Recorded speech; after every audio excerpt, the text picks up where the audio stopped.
today's video vlog nga mga sir ay mag-experiment nga pala ulit tayo. Ayan.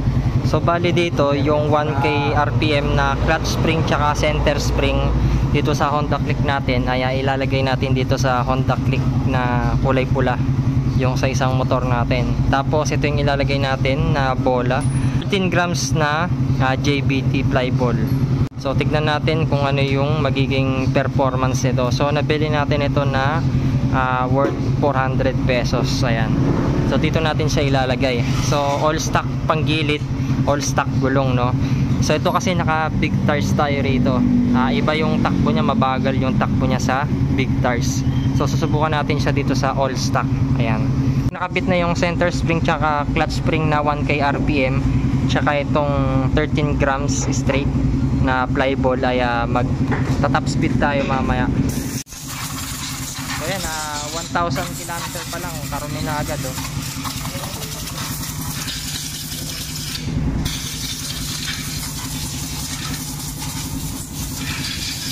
Ito pala yung stock center spring tsaka clutch spring natin. So ibabalik natin. Bali 800 RPM po itong dalawang to. So dito kinakalag na yung kakakuan natin, torque drive. So bali NCY yung clutch spring tsaka center spring natin. So bali 1,000 RPM ito mga sir. Ayan, o. Papantan. Tol, yan din. Ilalagay dito yan sa pula.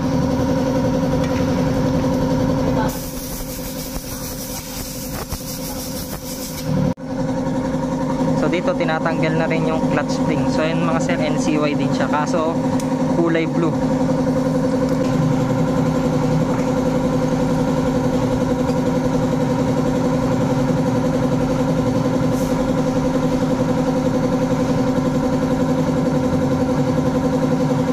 Bali nakalag na natin yung clutch spring tsaka center spring nung Honda Click natin. So bali ito na yung itsura niya mga sir. 1K RPM sa clutch, NCY yung brand. Tapos 1K RPM din sa center. So bubuga na lang ng malakas na hangin dito.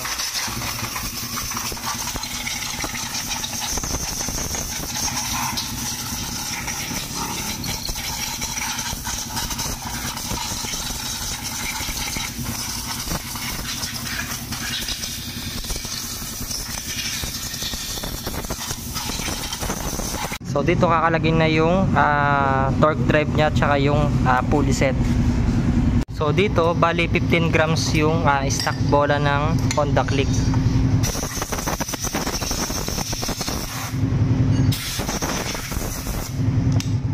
Yan yung issue niyan tol, no? Madaling mapudpud yung bola ng Click, no?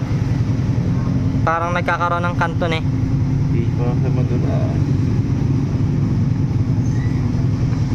Ayan, ilalagay na yung fly ball na JBT.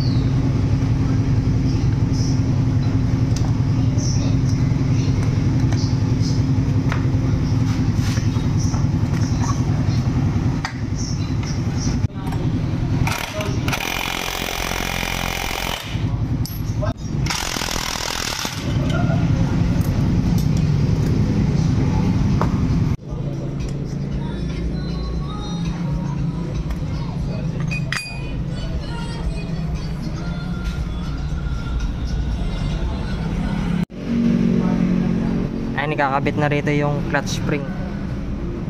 Ano yung isa eh? Wala. Ito.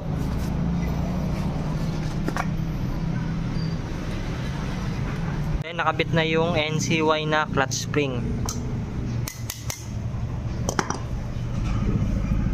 Ayan yung stock, oh.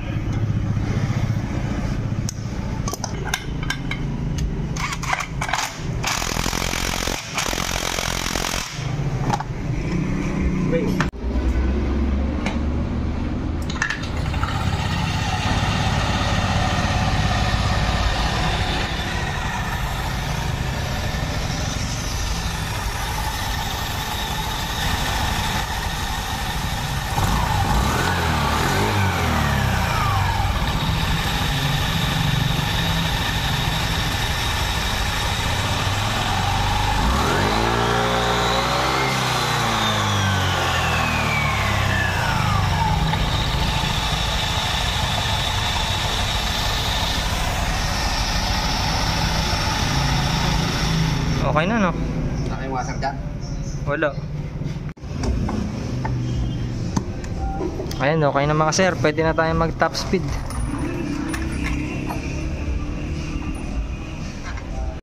So dito nga mga sir, nandito na tayo sa pinagta-top speedan natin. So ito yung gagamitin natin, yung Honda Click na kulay pula, no?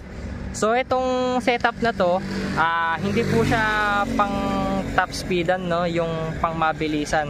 Itong setup na to mga sir ay malakas siya sa arangkada or sa pag-overtake. So yun yung mga hinahanap kasi ng mga ibang rider, no?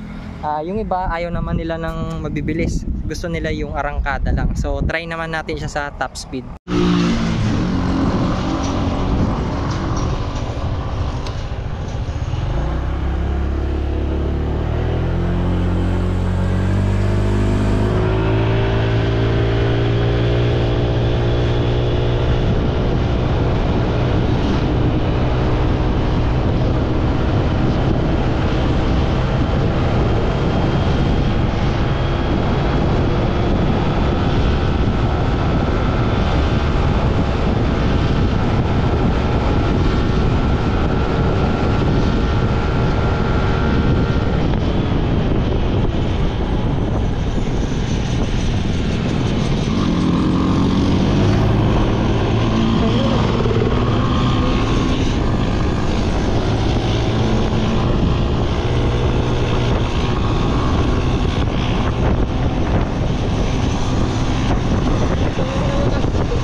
Kalakas! Taga 109! Taga 109! Oh, may kasalubong lang. Tignan mo, tignan mo mama. Kabalik ulit ako. Taga 109, putik, kalakas! Ulitin natin. Doon tayo magbebelo. Putik, kalakas! Taga 109!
106 ba? 106. Ayun na. Okay.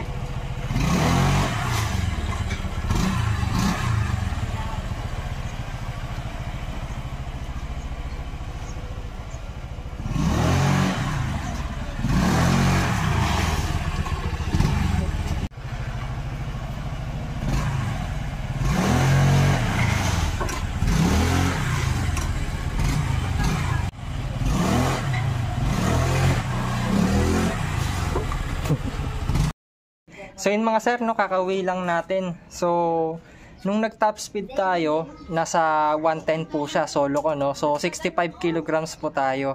Tapos nung inangkas ko yung pinsan ko, nasa 60 kilograms siya. So kaya niyang mag 106 na top speed, no. So kayang-kaya niya pang mag 108. So bitin lang yung daan, tsaka medyo mahangin lang. So ito yung setup na saktuan lang mga sir, no. Kapag mahilig kayo sa arangkada tsaka sa mga overtaken, maganda tong setup na ginawa natin. So 1K RPM sa clutch spring tsaka sa center spring, tapos 13 grams na bola. Straight po yan mga sir, So sa mga all stock to mga sir na Honda Click, ayan. So kapag ka naka-racing pulley pa kayo tsaka or pinalitan nyo pa yung buong CVT nyo na racing, maganda pa yung takbo nito, kaya nya pang mag 115 or 120. So bukod dun, wala na tayong pinalitan na iba dito mga sir, side mirror lang. So sa wheelset, stock pa lang din. Ayan, wheelset stock pa lang din. So ayan kasi yung Honda Click din natin na isa. So nung nag top speed kasi tayo dito, bali 112 siya. So medyo matagal niyang kunin. Pero nung nagpalit na tayo dito sa center spring, clutch spring tsaka bola, nagbaba tayo ng bola. So ang ganda ng arangkada niya. At hindi talaga kayo mabibitin kapag ka nag-overtake kayo.